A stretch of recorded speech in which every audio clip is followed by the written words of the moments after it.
तो हमारा टॉपिक चल रहा है फैक्टर गुणनखंड। आज अपना टॉपिक पूरा हो जाएगा। इस टॉपिक में हमने 1 से 18 तक के क्वेश्चन डिस्कस कर लिए थे।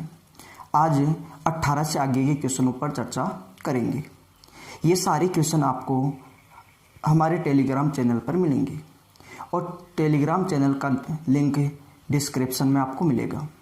आइए आगे के क्वेश्चनों की चर्चा करते हैं। क्वेश्चन नंबर 19 में आपसे बोला गया है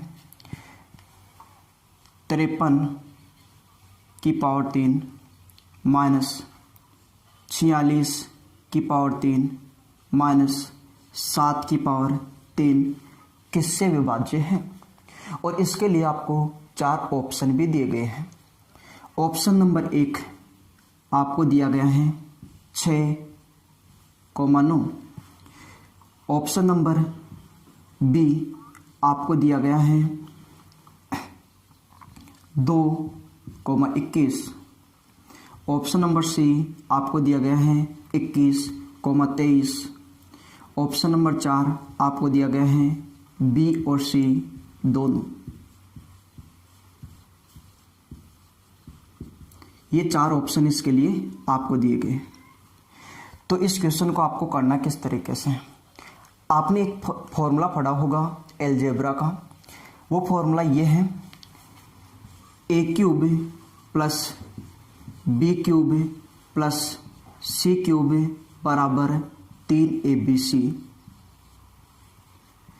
और ये तभी लागू होगा तब a plus b plus c बराबर 0 हो। यदि a प्लस बी प्लस सी बराबर 0 हो तो हम ये बोल सकते हैं a³ plus b³ plus c³ बराबर 3abc होगा। तो यहाँ पे हमें पता है a³ की जगह 53 है, b³ की जगह 46 का क्यूब है और c³ की जगह 7 का क्यूब है। लेकिन ये संख्या प्लस की, ये माइनस की और ये माइनस की। तो हम ये बोल सकते हैं a की वैल्यू जो है वो 53 है और वो है प्लस की। b की वैल्यू 46 लेकिन वो है माइनस का। c की वैल्यू है 7 लेकिन है वो नेगेटिव। यहाँ पे हम बात करें ये प्लस का, ये दोनों माइनस के, तो माइनस का 46 माइनस का 7 ये हो जाएगा माइनस का 53। ये माइनस का 53 और ये प्लस का 53, इसका मतलब इनको जोड़ने पे प्राप्त होगा 0। मतलब हम ये बोल सकते हैं कि a प्लस बी प्लस सी बराबर 0। इसका मतलब a³ plus b³ plus c³ बराबर 3abc होगा। तो हम इसको लिख सकते हैं, इसको हम ऐसे भी लिख सकते हैं कि इसके बराबर हो जाएगा 3 गुणा a की वैल्यू है 53, b की वैल्यू है -46 और c की वैल्यू है -7। हम इसको ऐसे भी लिख सकते हैं इस वाले फॉर्मूले से। आगे हम बात करें तो इसको ऐसे भी बोल सकते हैं कि ये 3 मल्टीप्लाई ये 53 है। यहाँ पे देखो माइनस और माइनस का गुणा होगा तो हो जाएगा प्लस। तो यहाँ पे लिखेंगे हम 46 गुणा 7, इन दोनों का मल्टीप्लाई करोगे माइनस माइनस हो जाएगा प्लस। या हम इसको ऐसे भी तो बोल सकते हैं 3 गुणा 53 गुणा 46 को हम लिखेंगे 2 गुणा 23 गुणा 7। 46 को मैंने लिखा है 2 गुणा 23। इस प्रकार से हम इसको लिख सकते हैं। यहाँ पे बात करें ये संख्या इन ऑप्शनों में से किससे विभाज्य है। यहाँ पहले ऑप्शन की बात करें तो यहाँ पे एक संख्या दिखाई दे रही है 6 का मतलब होता है 2 गुणा 3। 6 को ही हम बोलेंगे 2 गुणा 3। मतलब यहाँ 2 से भी विभाज्य हो, 3 से भी विभाज्य हो तो 6 से विभाज्य होगा। तो 2 गुणा 3 है तो यहाँ पे देखो 3 भी नजर आ रहा है आपको, 2 भी नजर आ रहा है। इसका मतलब ये पूरी संख्या 6 से विभाज्य होगी। इसी प्रकार हम बात करें यहाँ पे 9 का मतलब होता है 3 गुणा 3। मतलब 3 2 बार होना चाहिए, लेकिन ध्यान से देखा जाए तो 3 यहाँ पे एक ही बार है, आगे 3 नहीं है। लेकिन 9 के हिसाब से 3 2 बार होना चाहिए था, लेकिन हमें 3 केवल एक बार मिला है तो ये 9 से विभाज्य नहीं होगी, 6 से विभाज्य होगी लेकिन 9 से नहीं होगी। इसका मतलब ऑप्शन नंबर ए गलत होगा। दूसरे ऑप्शन की बात करें तो यहाँ पे मिला अपने को 2। तो यहाँ पे 2 है तो यहाँ पे 2 होना चाहिए, 2 है, इसका मतलब ये पूरी संख्या 2 से विभाज्य होगी। अब बात करते हैं 21 की। 21 का मतलब होता है 3 गुणा 7। तो 3 भी होना चाहिए, 7 भी होना चाहिए, 3 भी है, 7 भी है, इसका मतलब ये 21 से विभाज्य होगा। तो 2 से भी विभाज्य है, 21 से भी विभाज्य है, इसका मतलब ये ऑप्शन इसका होना चाहिए। अब तीसरे ऑप्शन की भी बात कर लेते हैं। यहाँ पे आए हैं 21, 21 का मतलब 3 गुणा 7, 3 भी होना चाहिए, 7 भी होना चाहिए, तो 3 भी है, 7 भी है, इसका मतलब 21 से विभाज्य होगी।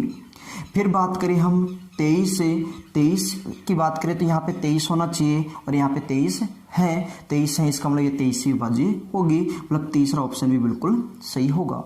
दूसरा भी सही है, तीसरा भी सही है, बी भी सही है, सी भी सही है, तो चौथा ऑप्शन आपका बिल्कुल सही होगा, बी और सी दोनों।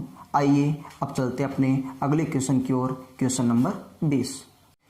324 से कम प्राकृत संख्याओं में कितनी संख्याओं के विषम गुणनखंड है? यहाँ पे एक बात बोली गई है, विषम गुणनखंड। विषम गुणनखंड केवल पूर्ण वर्ग संख्याओं के ही होते हैं, इस बात को आपको ध्यान रखना है। विषम गुणनखंड केवल पूर्ण वर्ग संख्याओं के ही होंगे। और यहाँ पे एक संख्या जो आपको दी हुई है वो संख्या भी आपको बोला है 324। 324 से कम, लेकिन बात यहाँ पे आती है 324 एक पूर्ण वर्ग संख्या होती है। 324 एक पूर्ण वर्ग संख्या होती है क्योंकि इसका अंडरूट करने पे प्राप्त होगा 18। ये 18 का स्क्वायर होता है 324। तो हम 324 से कम चाहिए और सारी संख्या प्राकृत चाहिए। तो 324 से कम का मतलब हो गया 18 से कम, और 18 से कम प्राकृत संख्या होती है 17, 1 से लेकर 17 तक। तो 18 से कम प्राकृत संख्या होगी 17। तो ऐसी कितनी संख्या पॉसिबल होगी? तो हमारा आंसर होगा 18 से कम 17। तो इस क्वेश्चन का अपना सही आंसर रहेगा 17। आइए अब चलते अपने अगले क्वेश्चन की ओर। Question number 21। क्वेश्चन नंबर 21 में आपसे बोला गया है 2 अभाज्य संख्या P और Q हैं। P गुणा Q के न्यूनतम कितने गुणनखंड हो सकते हैं? क्वेश्चन में आपसे सबसे पहले बोला है 2 संख्या हैं, एक तो P है और एक संख्या है Q, और आपसे पूछा गया है P गुणा Q के न्यूनतम कितने गुणनखंड हो सकते हैं। यहाँ पे न्यूनतम भी पूछ सकता है और अधिकतम भी पूछ सकता है।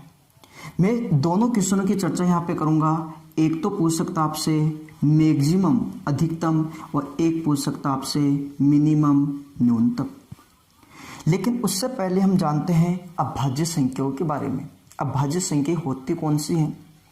अभाज्य संख्या वे संख्या होती हैं जिनमें एक अथवा स्वयं का भाग जाए, किसी और संख्या का भाग न जाए। जैसे उदाहरण के लिए मैं आपसे बोलूँ 3 में 1 का भाग जाता है और खुद 3 का भाग जाता है।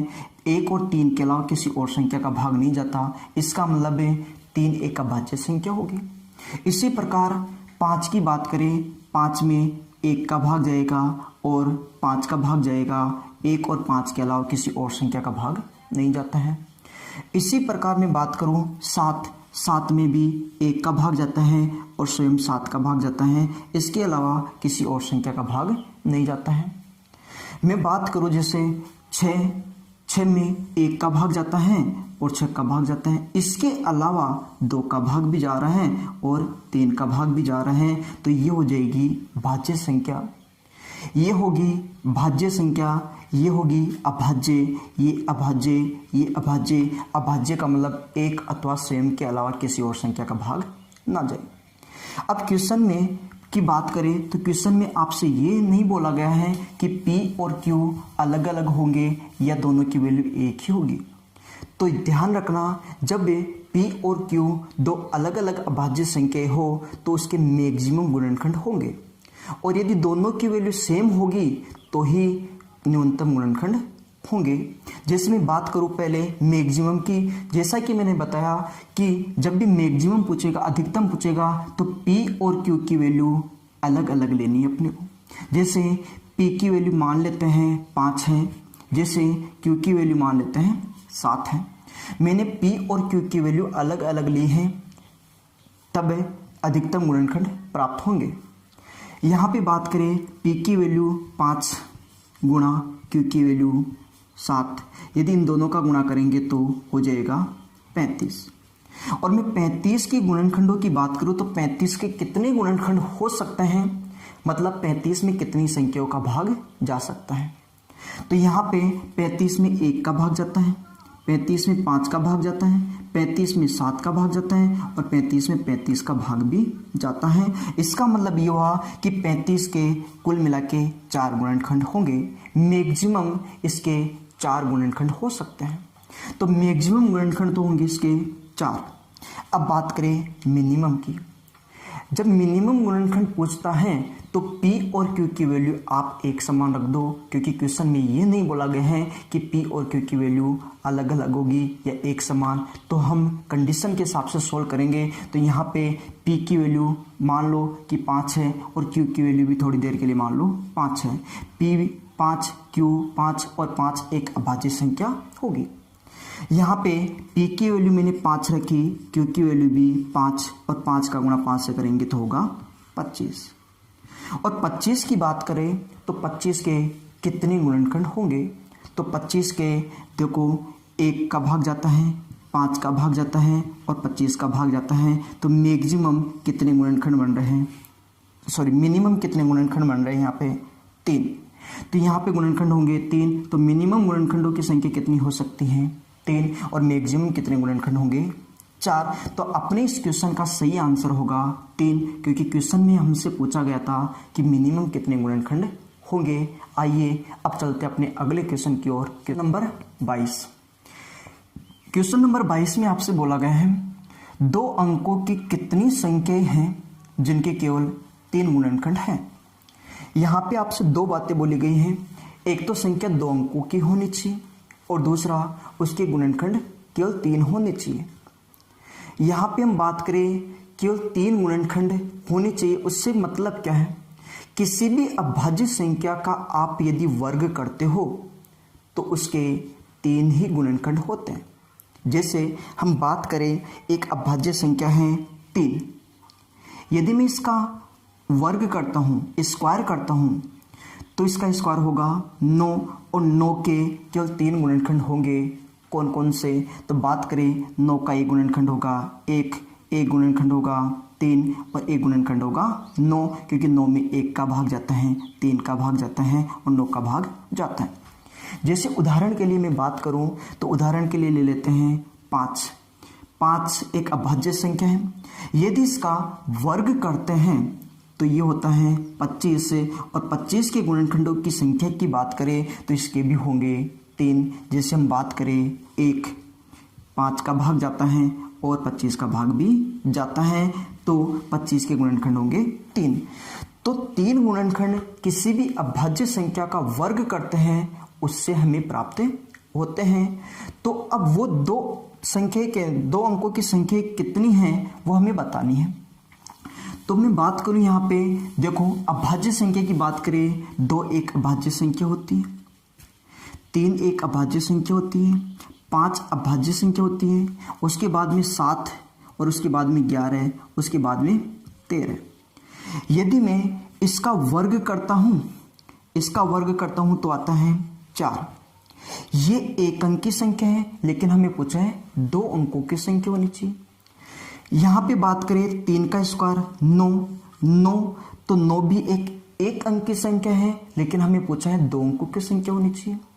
यहाँ पे बात करें 5 का स्क्वायर तो कितना हो जाएगा 25 से 25 एक 2 अंकों की संख्या है जिसके 3 ही गुणनखंड होंगे 1, 5 और 25।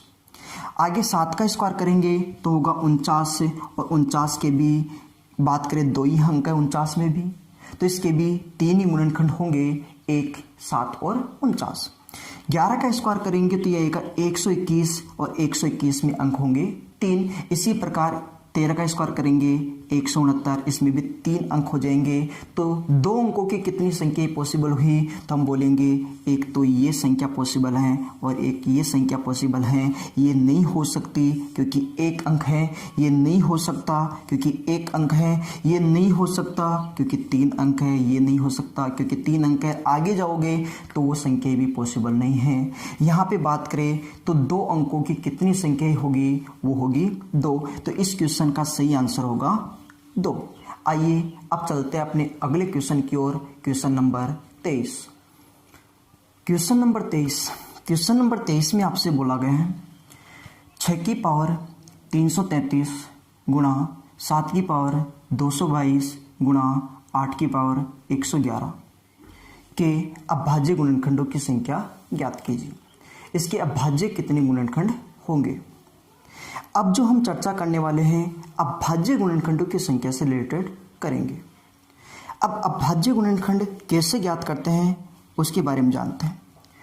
यहाँ पे क्वेश्चन में बोला गया है 6 की पावर 333 गुणा 7 की पावर 222 गुणा 8 की पावर 111। हम बात करें यहाँ पे अभाज्य संख्या होनी चाहिए। आधार में ये 7 एक अभाज्य संख्या है, लेकिन 6 एक भाज्य संख्या है, 8 भी एक भाज्य संख्या है। 6 को और 8 के टुकड़े पॉसिबल हैं तो हम टुकड़े करेंगे। यहाँ पे हम 6 को लिख सकते हैं 2 गुणा 3, 6 को लिख सकते हैं 2 गुणा 3। पावर 6 के ऊपर थी 333 तो 2 के ऊपर भी घात होगी 333 और 3 के ऊपर भी घात होगी 333। ये काम आपको कर लेना है।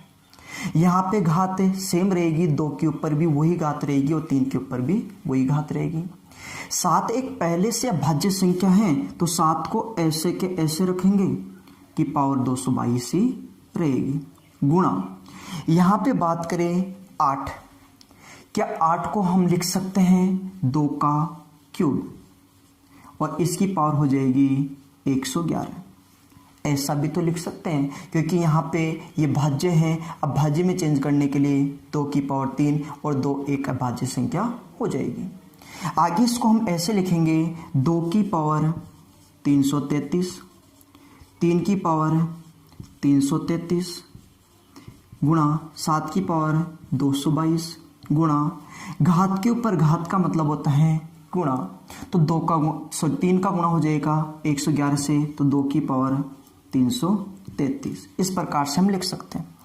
अब भाज्य गुणनखंडों की संख्या जब भी आपसे पूछे तो आप सीधा सीधा उनकी घातों को ऐड कर दो, क्योंकि इस अभाज्य गुणनखंडों का मतलब है ये 2 देखो कितनी बार लिखा गया है 333 बार, तो इसके अभाज्य गुणनखंड 333। यहाँ पे 3 लिखा है 333 तो 3 अभाज्य संख्या है तो इसके 333। तो आपको ज़्यादा कुछ नहीं करना, सीधा सीधा इनकी पावर को ऐड करना है। तो यहाँ पे जोड़ना है 333 प्लस 333 प्लस 222 प्लस 333 और इन सबको जोड़ेंगे 333 333 333 999 और 222 जोड़ेंगे तो यह आ जाएगा 1221। तो इस क्वेश्चन का जो सही आंसर है वो होगा 1221। आइए अब चलते हैं अपने अगले क्वेश्चन की ओर। Question number 24। क्वेश्चन नंबर 24 में बोला गया है 8 की पावर 20 गुणा 15 की पावर 24 गुणा 17 की पावर 15 में अभाज्य गुणनखंडों की संख्या ज्ञात कीजिए। सेम क्वेश्चन है तो हम सीधी सी बात करेंगे। यहाँ पे 17 एक अभाज्य संख्या है, 15 एक भाज्य संख्या है और 8 एक भाज्य संख्या है। सबसे पहले अभाज्य संख्या में तोड़ेंगे। क्या 8 को हम लिख सकते हैं 2 की पावर 3 की होल पावर हो जाएगी 20 मल्टीप्लाई 15 को लिख सकते हैं 3 गुणा 5। इसको ऐसा लिखा जा सकता है पावर यहाँ भी 24 रहेगी और यहाँ भी 24 रहेगी मल्टीप्लाई यहाँ पे 17 की पावर होगी 15। इस तरीके से अपने को लिखना है।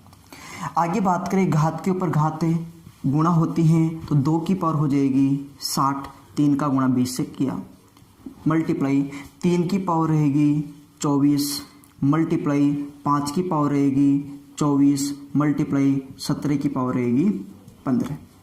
यहाँ तक कोई समस्या नहीं होगी। अब भाज्य गुणनखंडों का मतलब है सीधा सीधा आपको घात को जोड़ देना है। यहाँ पे घात हो गई है 60 प्लस 24 प्लस 24 प्लस 15। इनको ऐड करेंगे तो 60 और 24 84 और 24 से 108 है और 15 108 और 15 होता है 123 से। तो हम बोलेंगे कि इस क्वेश्चन का सही आंसर होगा 123। चलिए अब अपने अगले क्वेश्चन की ओर चलते हैं। Question number 25। नंबर 25 में आपसे बोला गया है 3.5 की पावर 12 गुणा 2.7 की पावर 10 गुणा 10 की पावर 25। ये क्वेश्चन आपको बोला गया है। इसमें आपसे बोला गया है कि भाज्य गुणनखंडों की संख्या कितनी होगी। इस क्वेश्चन को आप किस तरीके से करोगे, आपने सीखा होगा। जैसे मान लो कि 1.5, इसको हम लिख सकते हैं कि दशमलव के बाद में एक अंक है, दशमलव को हटा दो और एक जीरो नीचे लगा दो। तो 1.5 का मतलब होता है 15/10 भी इसको लिखा जा सकता है। इसी प्रकार यहाँ पे हम लिखेंगे 3.5 को लिखेंगे 35/10। 3.5 को लिख सकते हैं 35/10 और इसकी पावर हो जाएगी 12 गुणा 2.7 को हम लिखेंगे 27/10 और इसकी पावर हो जाएगी 10 गुणा यहाँ पे 10 की पावर रखेंगे सेम 25। इस तरीके से हम संख्याओं को लिख सकते हैं। यहाँ हम इसको ऐसे भी लिख सकते हैं। ऊपर की संख्याओं की अलग से बात करें, 35 है तो 35 की पावर 12 और 10 की पावर 12। इसको अलग अलग भी हम लिख सकते हैं। आगे आप पढ़ोगे घातांक करने में, यदि आपको ऐसा लिखा मिले a/b और इसकी पावर कोई भी संख्या है, मान लो n है, तो इसको हम ऐसे लिख सकते हैं a की पावर n और b की पावर n। इस तरीके से हम संख्याओं को लिख सकते हैं। ये अगले टॉपिक में आपको देखने को मिलेगा। फिलहाल के लिए इतना ध्यान होना चाहिए आपको कि इन दोनों संख्याओं के ऊपर पावर अलग अलग लगा सकते हैं। मल्टीप्लाई यहाँ पे ध्यान से देखोगे 27, तो 27 की पावर भी हो जाएगी 10 से और 10 की पावर भी हो जाएगी 10। आगे बात करें तो यहाँ पे ऊपर वाली संख्या है 10 और 10 की पावर है 25। इस तरीके से हम संख्याओं को लिख सकते हैं। अब आपको पता है ऊपर और नीचे आपको संख्या सेम दिखाई दे रही है, या 10 की पावर 25 है और यहाँ भी 10 है, 10 की पावर 10 भी है और 10 की पावर 12 भी है। आप घातांक करने में एक ये भी सीखोगे कि यदि इस प्रकार से हो a की पावर m गुणा a की पावर n, तो इसको हम ऐसे लिख सकते हैं a की पावर m प्लस n। जब यहाँ पे आधार सेम हो, घाते अलग अलग हो, गुणा का चिन्ह हो, तो हम आधार को एक ही जगह लिखते हैं और घातों का योगफल करते हैं। साथ में हमें ये भी पता होना चाहिए कि a की पावर m और a की पावर n इस प्रकार से लिखा मिले, इसका मतलब होता है आधार दोनों जगह सेम था। यदि भाग में होता है तो घातों का अंतर करते हैं m-n लिख सकते हैं। तो यहाँ पे हम बात करें तो यहाँ पे ये बोल सकते हैं, देखो 10 की पावर 12 और 10 की पावर 10। इन दोनों को अलग अलग ना लिख के एक जगह कर सकते हैं। इसको लिख सकते हैं 10 की पावर 22, क्योंकि 10 और 12 22 हो जाएगा। आधार सेम था। यहाँ पे इसको ध्यान से देखा जाए,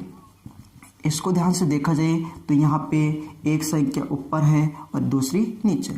आधार दोनों में सेम है, घाते अलग अलग हैं, तो हम क्या करेंगे माइनस से, तो 25 में से 22 घटाएंगे तो फिर बाकी कितनी रह जाएगी 3। तो हम यहाँ पे ये बोल सकते हैं सीधा कि 10 की पावर यहाँ पे बचेगा 3।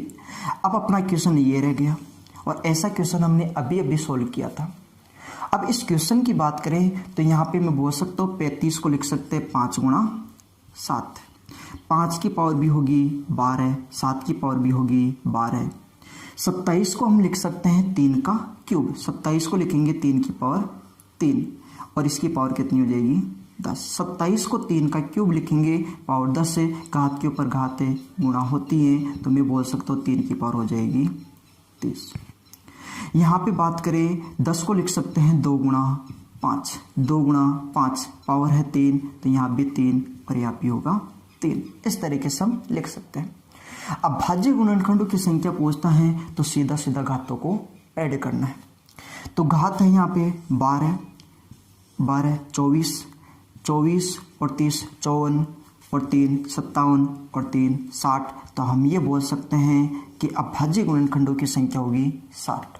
आइए अब चलते हैं अपने अगले क्वेश्चन की ओर, क्वेश्चन नंबर 26। क्वेश्चन नंबर 26 में आपसे बोला गया है 8 की पावर है 25/3 गुणा 15 की पावर है 32/6 की पावर है 12। और इसमें बोला है रूढ़ गुणनखंडों की संख्या बताइए। रूढ़ का मतलब भी है अभाज्य गुणनखंड, तो आपको अभाज्य गुणनखंडों की संख्या ही बतानी है। अभाज्य गुणनखंडों को ही बोलते हैं रूढ़ गुणनखंड। अभाज्य का ही दूसरा नाम होगा रूढ़। तो इस क्वेश्चन को हम इस तरीके से बोल सकते हैं कि 8 को लिखेंगे 2 की पावर 3, 8 को लिखेंगे 2 की पावर 3 और इसके ऊपर घात लगेगी 25/3 मल्टीप्लाई 15 को लिखेंगे 3 गुणा 5, तो 3 की पावर होगी 32 और 5 की पावर भी होगी 32 बटा 6 को हम लिखेंगे 2 गुणा 3, 2 की पावर भी होगी 12 और 3 की पावर भी होगी 12। इस तरीके से हम संख्याओं को लिख सकते हैं। आगे हम बात करें तो यहाँ पे देखो 3 और यहाँ पे 25/3 घात के ऊपर घात जब भी होती है गुणा होती है, तो इन दोनों का गुणा होगा तो 3 से 3 कैंसिल हो जाएगा। तो यहाँ पे बचेगा 2 की पावर 25 गुणा 3 की पावर 32 गुणा 5 की पावर 32 बटा 2 की पावर 12 3 की पावर 12। यहाँ पे देखो आधार दोनों जगह सेम है, आधार दोनों जगह सेम है तो घातों का अंतर कर देंगे। यहाँ 25 हैं, यहाँ 12 हैं, तो ये 12 हट जाएगी। 25 में 12 को घटाओगे तो कितनी रहेगी 13। इसी प्रकार 3 और यहाँ भी 3 आधार सेम है, घातें अलग अलग हैं, तो हम बोलेंगे ये 12 हट जाएगी 32 में से, तो 32 - 12 20। अब इस क्वेश्चन का आंसर हम बता सकते हैं। अभाज्य गुणनखंडों का मतलब होगा घातों का योगफल।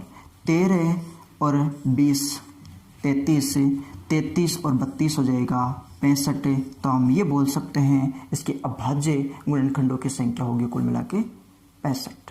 के साथ अपना टॉपिक पूरा होता है। हमारा एक टॉपिक पूरा हो चुका है।